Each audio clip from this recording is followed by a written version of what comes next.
Good morning, everybody. I'm Dr. Julia Royston of BK Royston Publishing, Royal Media and Publishing, and the Book Business Bosses, where we help you get your message to the masses, turn your words into wealth, and be a book business boss.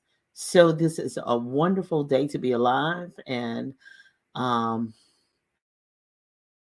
awesome opportunity that I have to hopefully motivate you and speak life into whatever you're going through. And whatever he tells me first, I'm just the messenger. And so, what the word he gave me as soon as I woke up, because I have a lot going on, but consistency in the inconvenient. Consistency in the inconvenient. So, um,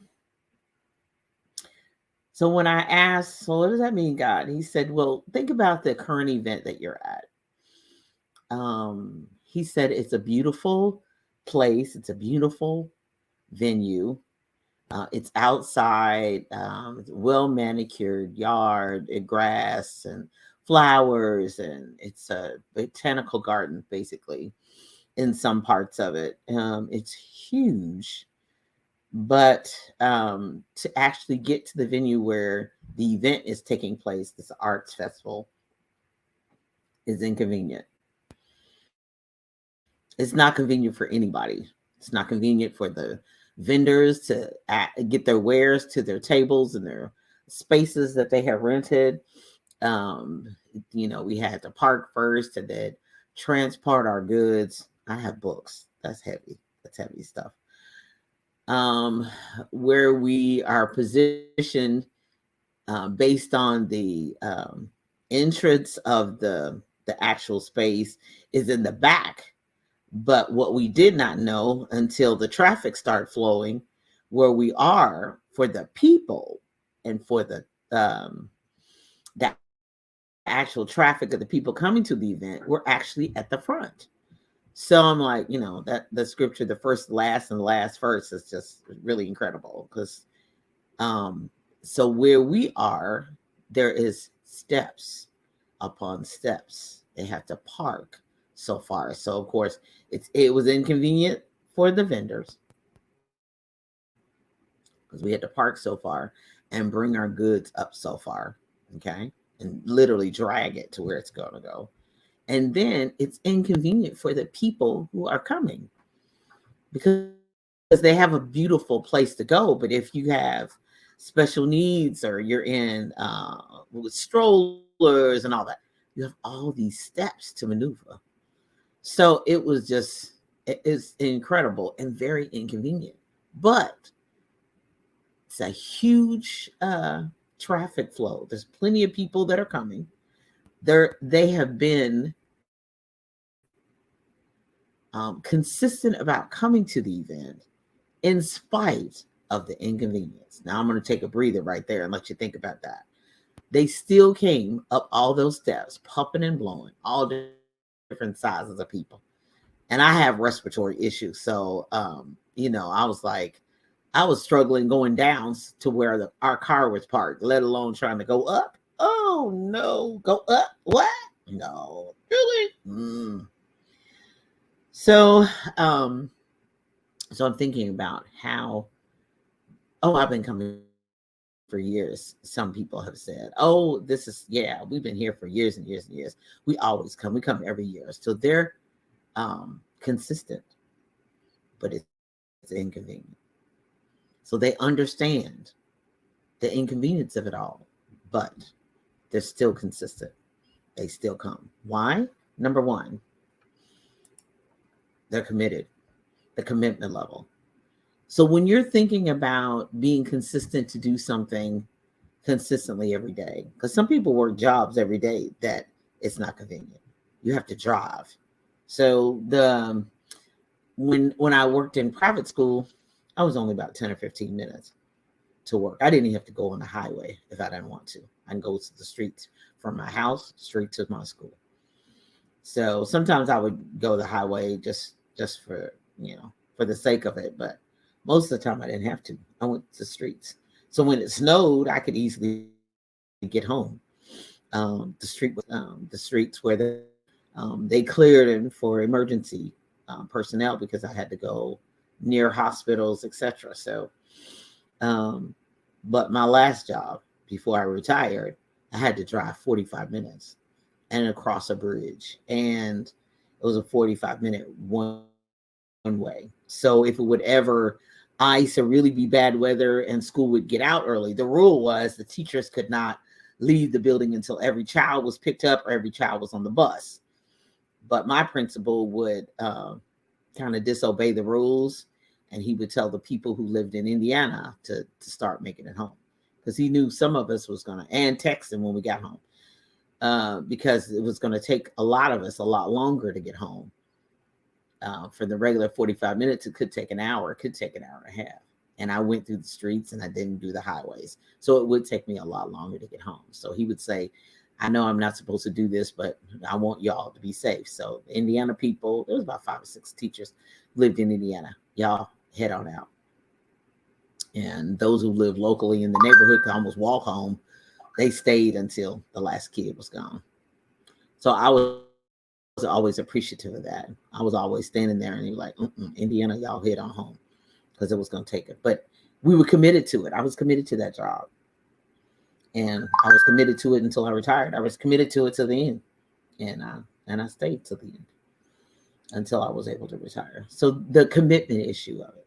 The vendors are committed to it at this event. The people are committed to it because they're coming up that huge hill with strollers and babies and woo!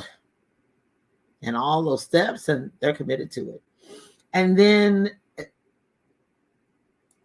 the faith of it all. Number 2 is faith. I believe that when I came to this venue, that I would be supported, that I would meet new people, sell my wares, and I have. And it's been a huge blessing. The people who came believed and had faith that they would find something that they liked, be able to meet somebody new, network. They're finding friends they haven't seen in years. They're seeing people. As a matter of fact, one of the other authors who's there, he said he saw somebody he went to college with that he hadn't seen in 40 years. So, it's a lot of that. It's the faith that it's going to be worth it on one end, whether I find and spend all the money that I have, or is it just, making the connections, or just learning something new, or being in the presence of people who have a lot to offer. And so it's the belief of that. So your consistency in the inconvenient is, I'm committed to what I'm doing, but I also believe in God that if I keep going down this road, he has a divine connection for me. He has a divine assignment for me. I have to believe that I'll do it. And even if I have to go to plan B, C, D, E, and F, I'll still have the ability, and I'm believing God for our doors to be open because I'm consistent, even when it's inconvenient. I got up early and wrote books when it was still dark outside and it wasn't convenient. I wanted to be back in the bed, but I knew I wanted to finish this book. I got up early. I stayed up late. I didn't go and hang out with other teachers because I was committed to and believed in my dream and my goals. And so I had the faith in it, but I also had to put the work in. So I had to be committed to it. I had to believe in it. And then I had to have not only belief and commitment, I had to have determination. So some of that determination has to be redirection. You do things differently, things that are not convenient, things that are not popular, things that others don't agree with, but you have to live the life that God intended for you to live. You have to go for the dreams that God intended for you to have. Now, everybody applauds you when you're successful. They don't applaud you or understand you when you're going through it step by step, piece by piece, daily. And no, I won't be attending that event. And no, I won't be at that family function. And no, I already have my money paid out and I'm committed to something else. So that commitment issue is sometimes with disappointment. People will talk. People will not understand, but you know where your goal is. You know what you're committed to. You know that you believe in God and he's not telling you no. And you have as they say, the green light. You have to be determined in that green light because there'll be distractions that'll come. There'll be people that are striving to delay you, doubt you, um, um, try to discredit what you're trying to do, but you have to be determined. And then other times, then lastly, you have to be creative. It's the creativity of it. Because when it's inconvenient, you have to um, find the joy in it, create the happy moments, celebrate the small victories, um, be creative in whatever you're doing to make sure that you're getting not only the rewards of it but the joy in it. Make sure you're passionate about it. Make sure you're creating an environment, people around you. Make sure that you're creating a mental space and a mental state. Make sure you're creating balance, not only just hard work and determination, but you're also creating time where you're doing nothing, eating a bowl of popcorn and watching a movie, or going by the lake with a peanut butter and jelly sandwich and a bottle of water and watching and listening to the water and admiring the birds as they fly back and forth, or a squirrel um, chasing up and down a tree, or collecting all kinds of food to store for the winter. You create those atmospheres. And sometimes when it's inconvenient, you create convenience. You create the calm in the storm. You tell yourself this is temporary. You tell yourself no matter how much you don't like this job, it's a means to an end. It's funding your dream. It's funding your passion. It's funding what you really want to do. So therefore, you mentally create a path for you to be able to do it. No matter what people say and whatever, you just blow it off because, you know, it matters not, because you have a goal in mind. So you had to be creative. So consistency in the inconvenient, sometimes it's not fun. Sometimes it's not, it doesn't look like it's going to work out. But in the end, if you keep going, if you keep believing, you keep being committed, you keep being determined, you be creative and put in the work, it'll be fantastic. I hope that helps you today. I hope that blesses you along your way. And I know I've got 2 more days at this event. And I know every time I see somebody come up those steps and come to my table and purchase my books, or just say hi and I greet them, I'm going to make sure that I give them a beautiful smile, because it was inconvenient to get up there. But they were consistently one step at a time, one landing at a time, until they reached their goal. And that's my prayer for you, is that you continue one step at a time, one day at a time, being consistent until you reach your goal. And my goal today is to help you live your best life. So coming up at 10 a.m. Eastern Standard Time is Live Your Best Life, heard on envision-radio.com, where praise meets talk. You can always listen at the Envision Android app, download it free, or through, of course, through the website. Go to envision-radio.com, or download radio.net, radio.garden, Alexa, Get Me Radio, Roku, MediaU, MyTuner, Audacity, tuner.co, or where podcasts are heard.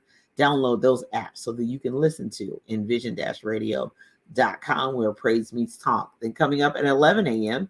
is the Spike Davis and Friends show. Tune in for laughs, music, and more. And then on Tuesdays, the Book Business Boss show on envision-radio.com, and the replays are at the Book Business Boss podcast.com, where praise meets talk 24/7. Yep, that's envision-radio.com. Coming up next, where am I else? As they say, where in the world are Brian and Julia going to be? Carmen Sandiego, where are Brian and Julia going to be? June 3rd, we'll be in Madison, Wisconsin at the Black Child Book Fair. We'll be at the Boys and Girls Club. So we're looking forward to a great turnout there. And then I really want to encourage you, if you haven't done it yet, I know after the holiday and all that good stuff, and happy Memorial Day while I'm thinking about it. The coming up is the BK Royston Publishing Virtual Summit.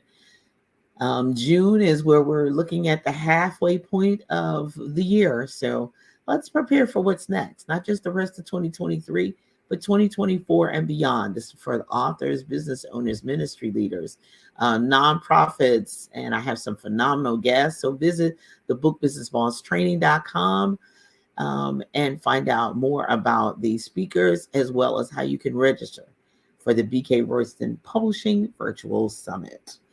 If you need to talk to me about publishing, you have an idea for a book, or we just need to have a general conversation, go to talkwithroyston.com and let's schedule a time that's convenient for you. Remember, my calendar is on the Eastern time zone, so be cognizant of that. And for all of my contact information, all of my online stores, go to juliaakroyston.com. That's JULIA, another A and a K, ROYSTON.com, and reach out to me, connect with me. There might be a couple things that you can download for free. So be sure and visit there. So I'm Dr. Julia Royston of BK Royston Publishing, Royal Media and Publishing, and the Book Business Bosses, helping you get your message to the masses, turn your words into wealth, and be a book business boss. Be blessed and have a great day. Bye-bye.